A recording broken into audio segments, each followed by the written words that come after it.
1년 국방 예산이 1,000조 원에 육박하여 천조국이라 불리는 나라 미국. 국방력뿐만 아니라 GDP 세계 1위의 최강대국이며 현 시대 유일의 세계 패권 국가 미국. 바로 이런 미국이 세계 최빈국 북한이라는 나라 하나를 어찌하지 못하는 현실은 쉽게 납득이 안 되는 일입니다. 미국이 이렇게 납득이 안 되는 우유부단한 행동을 할 수밖에 없는 이유에는 미 의회에 보고된 전문가 보고서 하나가 영향을 미쳤으며 이 보고서에 깜짝 놀랄 만한 내용이 들어있기 때문입니다. 그것은 만약 북한이 지금 미국을 공격한다면 미국은 1년 안에 멸망할 수 있다는 경악할 만한 내용입니다. 북한은 2017년 9월 풍계리 핵실험장에서 6차 핵실험을 단행하였고 국내외 기상기관에서 분석한 지진파는 진도 6.3이라고 발표하였습니다. 진도 6.3이라는 강력한 지진파로 볼 때 북한은 원자폭탄보다 수십 배 강력한 수소폭탄 실험에 성공한 것으로 보입니다. 그리고 이어 11월 29일 ICBM 로켓 발사를 성공하였는데 ICBM은 지상에서 발사된 로켓을 대기권 밖 우주로 보내 비행하고 목표 지점 우주상공에 도달하면 탄두를 다시 지구 대기권 내로 진입시켜 목표물을 맞추는 무기입니다. 그런데 지구 밖 우주로 나갔던 로켓의 탄두가 다시 지구의 20km 상공인 대기권에 진입할 때 6000도 이상의 매우 높은 열과 강력한 압력이 발생하고 이 열과 압력을 견디며 진입하는 기술이 매우 어려운고 난이도의 기술입니다. 그러나 북한은 가장 어려운 단계인 대기권 재진입 기술을 완전하게 보유하고 있지 못하였고 이러한 이유로 미국이 북한의 핵공격 가능성을 위협적으로 느끼지 않고 있었습니다.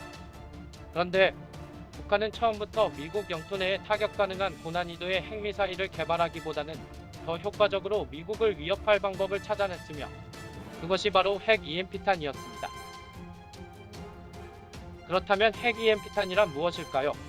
대기권 밖 30km에서 500km의 우주 공간에서 핵폭탄을 터뜨리면 높은 주파수의 강력한 에너지를 가진 방사능이 발생하는데 이 방사능 에너지가 지구 내 대기권의 공기 중에 가득 차 있는 전자를 강타하고 무수히 많은 양의 전자가 강력한 전자기파 펄스로 지상으로 쏟아지는데 이때 쏟아지는 전자기파는 직접 사람을 다치게 하지는 않으나 지상 대부분의 전자회로를 태워버리게 됩니다. 이것이 바로 핵 EMP탄입니다. 오늘날 우리가 사용하는 대단히 많은 제품은 전자회로로 구성되어 있습니다.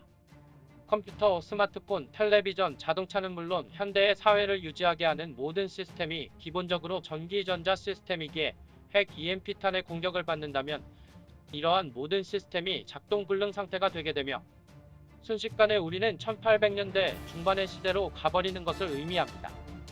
모든 발전소가 일순간에 멈추어 암흑세계가 될 것이고 스마트폰, 인터넷을 포함한 모든 통신망, 모든 자동차를 포함한 교통망 등 우리가 누리고 있는 거의 대부분의 현대 문명이 멈춰서게 될 것입니다.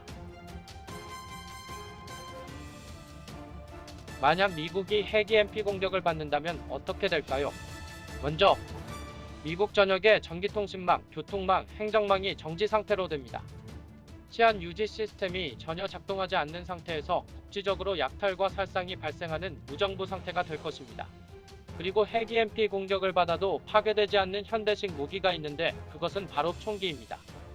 그런데 총기가 개인들에게 무수히 많이 보급되어 있는 미국이기에 오히려 이 많은 총기들이 무정부 상태의 혼돈 속에서 어떻게 사용될지는 짐작하기 어렵지 않을 것입니다. 그리고 수도망이 완전히 파괴되어 미국인들은 식수를 구하기 위해 대단히 먼 거리를 이동해야 하고 식량 또한 점차 고갈되어 갈 것인데 문명화된 미국에서 이렇게 갑작스런 원시 상태에서의 생존은 매우 힘든 일이 될 것입니다. 수십 킬로미터에서 수백 킬로미터를 걸어서 식수와 식량을 구해야 할 것입니다. 식수와 식량의 고갈, 그리고 생존을 위한 약탈과 살해 등의 혼란이 계속될 것입니다. 암흑으로 변한 병원에서는 수술이나 치료가 불가능하여 사람들이 목숨을 잃기 시작할 것입니다. 수많은 화학 공장에서는 가동 중이던 화학물질들의 제어 장치가 멈춰서면서 유독성 물질들을 대기 중으로 뿜어낼 것입니다. 그리고 미국은 전 세계 원자력 발전소의 4분의 1을 갖고 있는 원자력 발전소 대국입니다.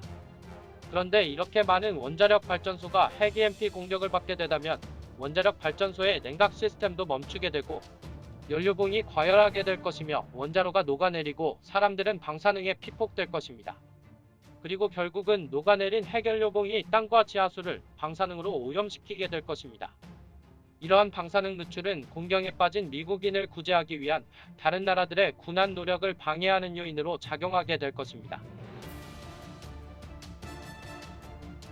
이러한 시나리오가 미국이 북한으로부터 핵 EMP 공격을 받게 되면 나타날 현상이며 빌 클린턴 대통령 시절에 제13대 CIA 국장 제임스 올시는 전문가 연구 결과를 인용하며 미국이 만약 핵 EMP 공격을 받는다면 1년 이내에 미국인의 90%가 사망할 것이라고 예상했습니다.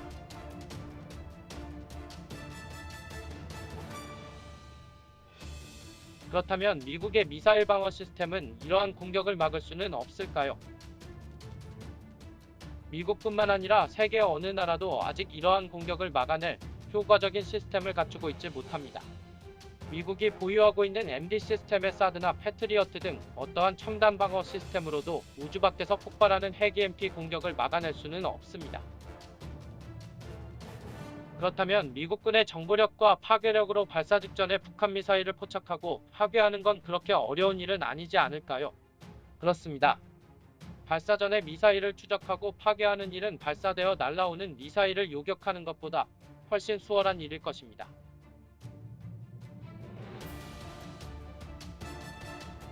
하지만 북한이 이미 핵 EMP탄을 발사하여 우주 공간에 띄워놓고 있으며 띄워놓은 위치가 공교롭게도 핵 EMP탄이 가장 큰 위력을 발휘하고 미국 전역에 피해를 가할 수 있는 지상 400km의 높이라는 점과 또한 그것이 2시간에 한 바퀴씩 지구를 돌고 있는 매우 빠른 속도이며 7년 동안 우주 밖에서 그 속도를 유지하며 날아다니고 있다면 과연 어떨까요? 그렇습니다. 우리가 주목해야 하는 것은 북한이 2016년 2월 7일 발사한 광명성 4호 인공위성입니다. 북한의 인공위성 광명성 4호는 핵 EMP탄을 탑재한 인공위성일 가능성을 충분히 가지고 있습니다. 북한의 광명성 4호 인공위성은 북한이 수소폭탄 실험을 한 2016년 1월 9일 4차 핵실험이 있은 후 30일 만에 발사된 인공위성이며 700에서 800kg의 탄두를 적재할 수 있는 로켓으로 발사된 점과 그리고 혹독한 경제난으로 매우 힘겨운 시기를 보내고 있는 북한에서 고작 저성능 카메라 몇 대를 우주에 올리고자 엄청난 비용이 소요되는 인공위성 로켓을 발사했을까 하는 의문. 또 그리고 지구 재진입 기술이 필요 없는 인공위성의 형태를 띠고 있다는 점 등을 조합할 때 이 인공위성은 핵기폭 장치와 핵탄두를 갖고 있을 가능성이 충분한 것입니다. 그리고 미국 대통령 트럼프는 얼마 전 미군에게 우주군을 신속하게 창설토록 하였는데 과연 이 시기에 미 우주군 창설이 북한의 광명성 4호 위성이 핵 EMP탄을 탑재했을 가능성과 무관하다고 할 수 있을까요? 물론 북한의 인공위성 광명성 4호에 핵 EMP탄이 탑재되어 있지 않을 가능성이 훨씬 높은 건 사실입니다. 그렇지만 북한이 인공위성에 핵 EMP탄을 적재하여 우주에 띄워놓을 수 있는 기술을 확보하였음이 확인되었기에 낮은 확률일지라도 핵폭탄일지도 모르는 광명성 4호 인공위성이 쉼없이 지구 주위를 돌고 있는 현재의 상황이 미국으로 하여금 북한을 함부로 다룰 수 없는 이유가 되기에는 충분할 것입니다.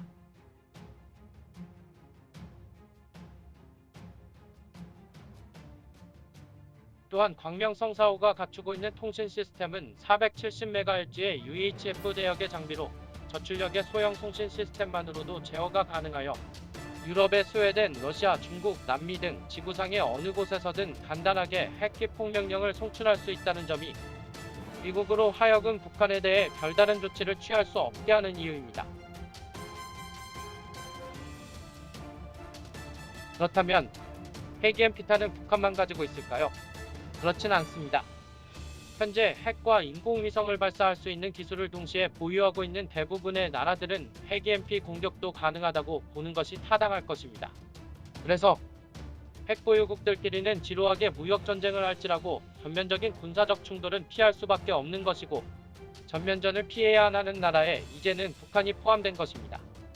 그리고 북한은 오랜 기간 피폐해진 탓에 이제는 잃을 것이 별로 없는 나라입니다.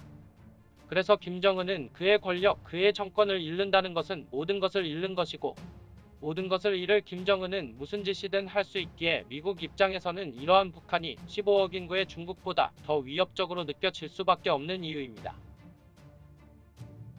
그래서 생각해봅니다. 과연 김정은은 비핵화를 할 것인가?